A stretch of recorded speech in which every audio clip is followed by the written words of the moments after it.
Hello বন্ধুরা, আমি শাকগন্ডেল। এখন আমি করব জজু জর্জ অভিনীত এবং জজু জর্জ পরিচালিত নতুন মালায়ালাম সিনেমা পানির রিভিউ। এই সিনেমাটার ভালো দিক খারাপ দিক নিয়ে আলোচনা করবো আজকের এই ভিডিওতে। পানি শব্দের অর্থ কিন্তু এক্ষেত্রে জল নয়, পানি শব্দের অর্থ কিন্তু এক্ষেত্রে জব, কর্ম, কাজ করা। এবং এই ছবিটা যেভাবে নর্মালি অডিয়েন্স এক্সপেক্ট করবে শুরু হবে, সেরকমভাবে কিন্তু শুরু হয় না। জজু জর্জ এখানে পরিচালক, তিনি অভিনেতা, এবং জজু জর্জকে আমরা সকলে চিনি। এক্সেবারকার এক ছবি তিনি এর আগে দর্শকদেরকে উপহার দিয়েছেন অভিনেতা হিসেবে। তিনি যখন পরিচালনায় আসছেন, তিনি লিড অ্যাক্টর, ফলত তাকে দিয়েই ছবিটা শুরু হবে। তার ক্যারেক্টারটার এস্টাবলিশমেন্ট, ওয়ার্ল্ড ডেভেলপমেন্ট যেরকমটা মালায়ালাম ছবিতে হয়, সেরকমই একটা এক্সপেকটেশন নিয়ে ছবিটা আমি দেখতে শুরু করেছি। কিন্তু হঠাৎ করে দেখতে পাচ্ছি যে প্রথম 30 মিনিটে সেই ছবিটা আসলে নেই।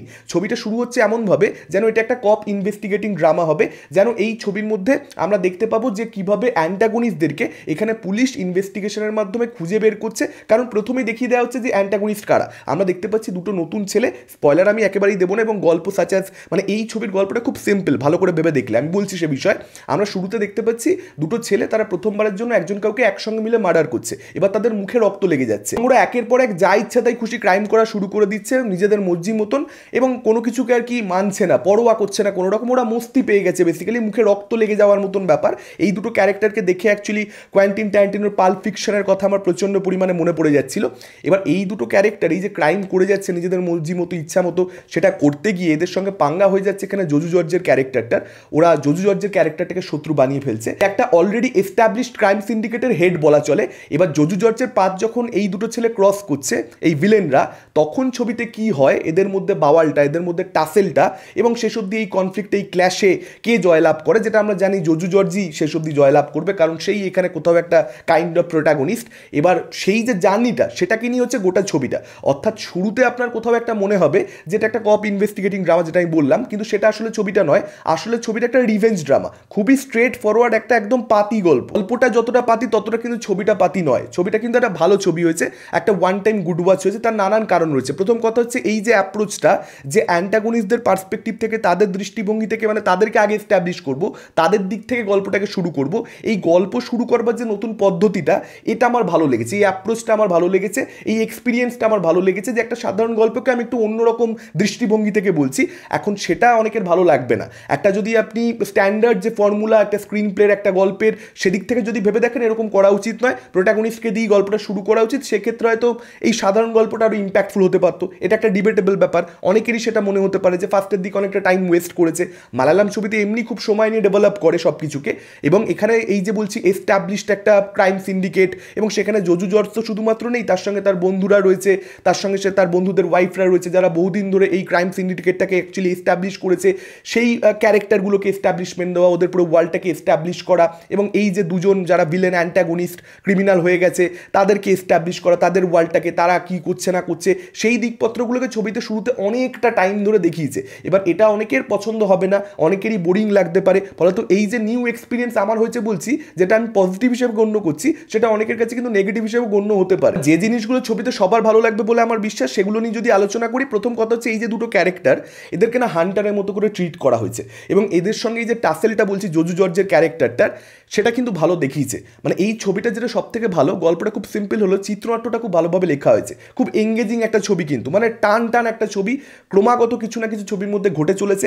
এদের মধ্যে টাসেলটার মধ্যে আপনি ইনভলভড হতে পারবেন। আমি বলবো না যে একেবারে এক্সট্রাঅর্ডিনারি লেভেলে হাই কিছু দিয়ে দিচ্ছে, এমন কিছু ঘটনা ঘটে যাচ্ছে যেটা আপনি এক্সপেক্ট করছিলেন না, এবং সেটা ঘটে যাওয়ার জন্য আপনি একবারে নড়ে চড়ে বসেছেন ছবিটা দেখতে দেখতে, সেরকম ব্যাপার নয়। কিন্তু আপনাকে কিন্তু এঙ্গেজ করে রাখবে, আপনাকে কিন্তু ছবিটা জুড়ে রাখতে পারে টানা, কিন্তু আপনি এক নিঃশ্বাসে ছবিটা দেখতে পারবেন, কোথাও কিন্তু আপনাকে বোর করবে না। ছবির প্রথম 45 মিনিট যদি আপনি একবার ঝেলে নিতে পারেন, সেক্ষেত্রে তারপর থেকে কিন্তু ছবিটা বাকি সময়টা, বাকি 1.5 ঘন্টা, 1 ঘন্টা 35 মিনিট, সেই জায়গাটা কিন্তু যথেষ্ট আপনি এঙ্গেজ থাকবেন এবং মজা পাবেন। কারণ এখানে ইন্টারভেল ব্লকেজটা দুর্দান্তভাবে ডিজাইন করা আছে। ইন্টারভেল ব্লকেজটা রিয়েলি ভালো।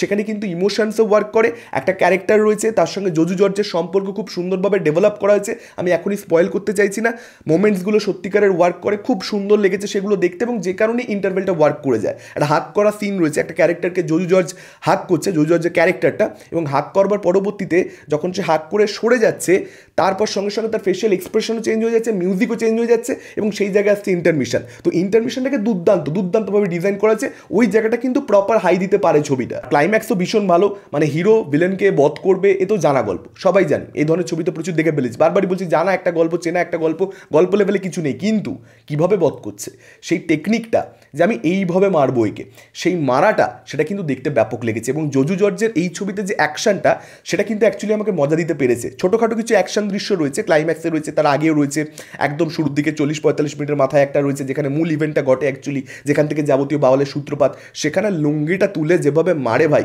মজা কিন্তু আছে। জজু জর্জ কিন্তু অ্যাকশন ভালো করেছে, গোটা ছবিতেই অ্যাকচুয়ালি তার পারফরমেন্স কিন্তু সুন্দর, দুর্দান্ত কাজ করছে। সে ইমোশনাল সিনে হোক, যেখানে সে রেগে যাচ্ছে, তার পারফরমেন্স আমি খুব এনজয় করেছি। সে ভালো অভিনেতা এমনিতেই জানা কথা, এই ছবি তো সে পাঠিয়ে দিয়েছে। এখানে একটা ঠাকুমার ক্যারেক্টার রয়েছে, আপনার খালি সেই ক্যারেক্টারটাকে দেখবেন, সেই ক্যারেক্টারটাকে আরেকটু বেশি করে স্পেস দিতে পারতো, খুব প্লট হেভি রাখা হয়েছে।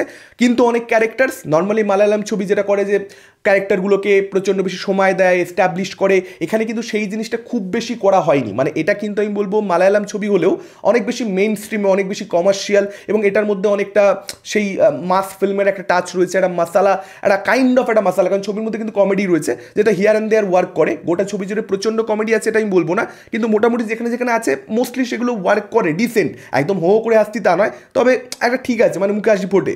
সে যে সিন রয়েছে সেই সিনটাও কিন্তু দুর্দান্তভাবে শ্যুট করা হয়েছে মালায়ালাম ছবির বাজেট সাপেক্ষে, দ্যাট ওয়াজ কোয়াইট গুড। এবং ক্লাইম্যাক্সে যে পরিমাণ গোড় দেখতে পাওয়া যায়, এবং তার সঙ্গে সঙ্গে আরেকটা জিনিস এখানে বলতেই হবে, শুধুমাত্র যে জজু জর্জের ক্যারেক্টারটাকে স্পেস দেওয়া হচ্ছে ক্লাইম্যাক্সে, সেই হিরো সেই সব কিছু করবে, কারণ এখানে না পার্সোনাল লস যেটাকে আমরা বলি, সেটা শুধুমাত্র জজু জর্জের ক্যারেক্টারের নয়, এই যে পুরো সিন্ডিকেটটা, এই যে পুরো পরিবারটা যারা একটা ক্রাইম সিন্ডিকেট এত বছর ধরে চালিয়েছে, তাদের প্রত্যেকেরই কোথাও না কোথাও একটা পার্সোনাল লস হয়, ছবিটা দেখলে আপনারা বুঝতে পারবেন।